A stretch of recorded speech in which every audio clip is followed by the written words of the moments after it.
Spurs fans, you good? What's up? I'm Adrian from Rabona TV and welcome to the weekend recap. A look at the events from the top 4 leagues, plus we sometimes mess with a bonus league. Will we today? I mean, you'll have to wait and see. Also, the weekend recap is brought straight to your face thanks to the lovely people at OneFootball, the best football app in the game. You can customize your newsfeed to your liking, plus watch videos, highlights, read breaking news, access live match tickers, and more. Free download using the link in the description. Free. Available for both iOS and Android. In England, it was a big FA Cup weekend that had plenty of giant killings, and started out with United away to Arsenal on Friday night. Friday night kickoffs are weird, but it made for a nice work day for me because I could watch the match as I was working. But anyways, making his return to the Emirates, of course the Boo Boys were going to give Alexis Sanchez a real rough ride through this one, but the little dude pulled an epic switcheroo on them by latching onto a perfectly weighted ball by Romelu Lukaku.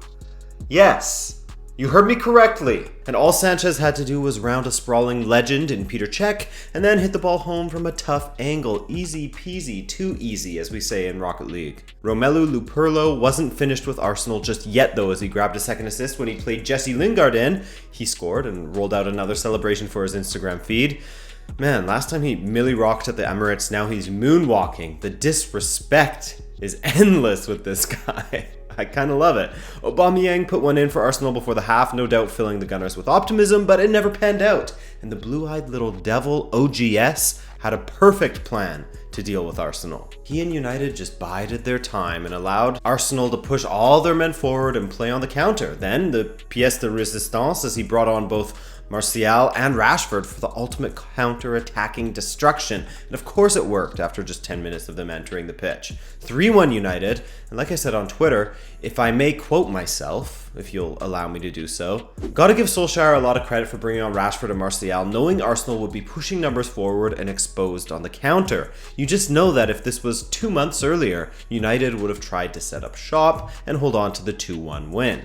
You know, I can just see it in my mind's eye. Attackers taken off for the likes of McTominay and Fellaini. United try to barely hold on and end up conceding twice. But not under Solskjaer, who is playing with great bravery these days with his team selection and substitutions. I mean, I guess since he's sort of having a job interview right now, he may as well go for it. He's got nothing to lose. He's not going to get it by playing safe. Embarrassment Exhibit A. Everton went away to the Den, where Millwall call home, and in playing their first team, still lost 3-2 to the championship side, as Marco Silva is called into question even further at this point. Maybe he really isn't that good. I mean, Hull almost were condemned to relegation by the time he had arrived. He could have turned their fortunes around. It was still possible, but he wasn't able to. At Watford, results started to go out the window, and he was sacked eventually due to his lack of professionalism. Now at Everton, and he has been given tons of new signings, etc., and he has 3 wins in his last 12 matches, 7 of which are losses. Brutal. Manchester City didn't have any problem in the FA Cup this weekend as they took on fellow Premier League side Burnley and absolutely smashed them 5-0. You know what's absolutely filthy to look at, by the way? I was looking at it just a second ago. City's goal difference since their last loss, which was against Leicester, by the way, 8 matches, 8 wins, 33 goals for, 2 against. And not only that, their defense is getting it done as well, as they have 6 clean sheets in a row. Chelsea cruised past Sheffield Wednesday 3-0 with Higuain making his debut. Not the greatest debut ever, but not the worst of all time, all the same, as Willian scored a brace and Callum Hudson-Odoi scored one as well, as news reports said that he wants to force his way out of Chelsea. And in a post-game interview, he chose not to say whether he was staying or not, just mentioning that, oh, you never know what will happen tomorrow. That old chestnut. Embarrassment Exhibit B. West Ham got the great news that Marko Arnautovic is indeed sticking around and not going away to the Chinese Big Money Boys League, but that's where the good news ended this weekend, as their club put out a weak performance against fellow London side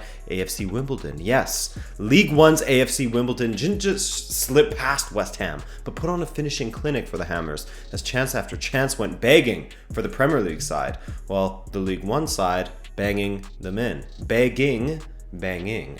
And finally, may I present to you Embarrassment Exhibit C. Now, it's got to be said that losing to Crystal Palace isn't the biggest embarrassment out there. A lot of big teams have done that. But the context of getting knocked out of the FA Cup by Crystal Palace when your team is already in dire straits just adds more pain to an already painful stretch in Tottenham's season.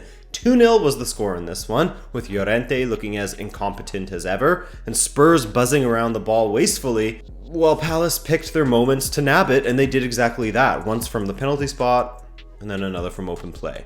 No Dele, no Son, no Kane, Sissoko off injured in the last one, Ben Davies off injured, Vertonghen playing erratically this season and fouling people recklessly. He looks angry.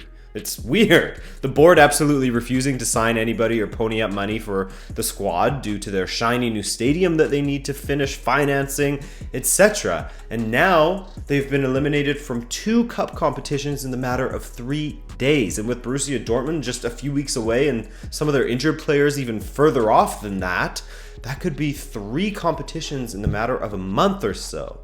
I fear for them a bit with how things are going. Mauricio Pochettino needs to win an award, I think, for his patience, which would be his only trophy, by the way. But he needs to win an award for patience because plenty of managers, plenty of his peers, both in the Prem and in football in general, would kick up a fuss if they were in this situation. I think he should leave. And I think that Kane and the rest of them who want to win trophies and have a board that backs them and finances, a decent squad, then they all need to leave because it's not going to happen at Tottenham right now. As unfortunate as that is to say, because they have such a good crop of players, they just need backups. They just need a full squad. Sure, compared to where Spurs were at in the early 90s, this team is doing incredibly well. But in all my years of watching football, I have seen them win 1 trophy, and I have no reason to believe that I will see them win another one if things continue as they have. Always the bridesmaid, never the bride, even if they are a smoke show of a bridesmaid. All right, now let's jump to Italy, where Lazio hosted Juventus, and Lazio were actually the more dominant side in this match. Juve weren't great. But again, as I always say, when you're facing Juve, you have to take your opportunities. And if you can't score more than 1 goal against them, you're probably screwed. Well, Lazio did open the scoring thanks to a very kind donation from Emre Can, but the introduction of João Cancelo down the right changed everything. And just 4 minutes later, he scored. After that, he was hauled down in the box. This one for me was pretty soft, but I find myself thinking if Lulic had just never put a hand on him, then he would have never put the referee in the position to have to make that call, Ronaldo converted the penalty in the 88th minute and Juve got the 2-1 win. They play well, they get 3 points. They play poorly, they get 3 points. But Lazio will be annoyed with themselves as they outshot Juve 17-6, but again, were wasteful, and are now winless in their last 3 matches and have dropped down to 8th. Sampdoria got a 4-0 win over Udinese, and in doing so, this hot young talent, Fabio Quagliarella, you guys heard of this new guy, who has taken the league by storm since arriving at Sampdoria, matched Gabriel Batistuta's records of scoring in 11 matches consecutively. Jokes aside though, that's huge, and it's really nice to see the 35-year-old having success once again after that horrible story about how a stalker ruined his life somewhat back when he was in Napoli. You guys hear about that from a few years ago? Well, anyways, his brace took him up to 16 goals, 1 more than Ronaldo, and Europe's hottest striker right now, Duvan Zapata. The Atalanta marksman Zapata scored in his team's 3-3 tie with Roma this Sunday, making for 9 consecutive matches that he has scored in, just 2 less than Quagliarella. That one's hard to say. Scoring 15 goals in those 9 matches though, which is crazy. Also, I'm a little disappointed with the chasing pack in Italy, as Juve and Sampdoria were the only teams in the top 6 to win. Come on guys, now Juve has an 11-point lead. Part of the reason why is because Napoli tied with AC Milan. Dropping the ball, guys. Okay, Germany now, where things are much tighter than in Italy, as Borussia Dortmund set the tone this weekend with their 5-1 drubbing of Hanover on Saturday. Axel Witsel scored again, absolute ledge. But most importantly, there were some major 2013 vibes, as for the first time since then, both Mario Götze and Marco Reus scored in the same match for Dortmund. By the way, Jadon Sancho was a headache all match in this one, getting 2 assists for his troubles, his 8th and 9th in the Bundesliga this season, tied for top. Borussia Mönchengladbach won 2-0 over Augsburg, thanks to a late-ish blitz by the hosts who were dominant against the bottom dwellers. Poor Augsburg, winless in their last 10 Bundesliga matches, and you gotta wonder how long Manuel Baum will last if they really start touching the relegation places. I mean, their heads are barely above water right now. And RB Leipzig bounced back from their close defeat to Borussia Dortmund from the other week with a solid 4-0 win over Fortuna Düsseldorf.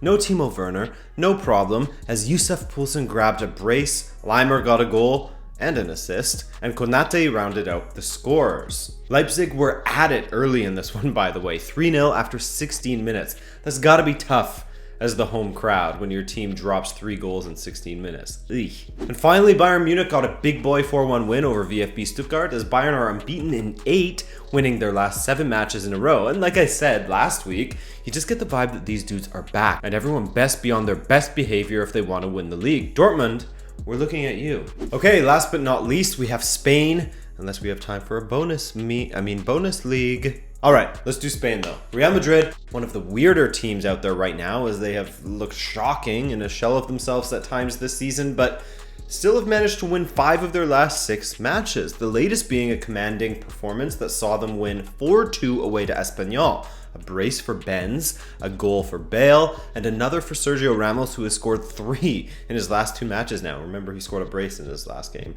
And so with that win, Real move up to 3rd. And so long as they keep quietly getting results, they're going to be fine. If by fine you mean potential Copa del Rey winners and runners-up or 3rd in the league. They're now 5 points behind their rivals Atletico Madrid, who also had a great weekend as they defeated Getafe 2-0 thanks to goals from Saúl and who? Come on, you can say it. Yes, that's right, Antoine Griezmann. His purple patch continues as he scored his 10th La Liga goal of the season, and across all competitions now has scored 9 in his last 10 matches, which isn't bad at all. So Atletico remains 5 points behind the leaders Barcelona, who faced Girona this weekend. Girona is a tough side, man. They bounced Atletico from the Copa del Rey and they gave Real Madrid a couple of moments to think about midweek. Opinion-splitting fullback Nelson Semedo, still love him, put Barca ahead after just 9 minutes with his non-existent left foot. His first for the club, and hopefully this is where he really establishes himself in the team, because there's still a lot of Barcelona fans that doubt him. Messi added a second, of course. It's in his contract to score in every game, actually. That was his 19th goal of the season, adding to his 10 assists. It's stupid, man. He's going crazy again this season. He has scored or assisted in every single La Liga match he's taken part in since October, which is a run of 16 matches. Bonus League. First off, before I do Bonus League, we gotta give a huge shout out to Feyenoord, who smashed Ajax in De Klassieker. Okay, so my guy Israel hit me up on Instagram and told me to scope the Monterrey versus America match, so I did. And I'm glad I did, man, because it was insane. Things got started out right in this one.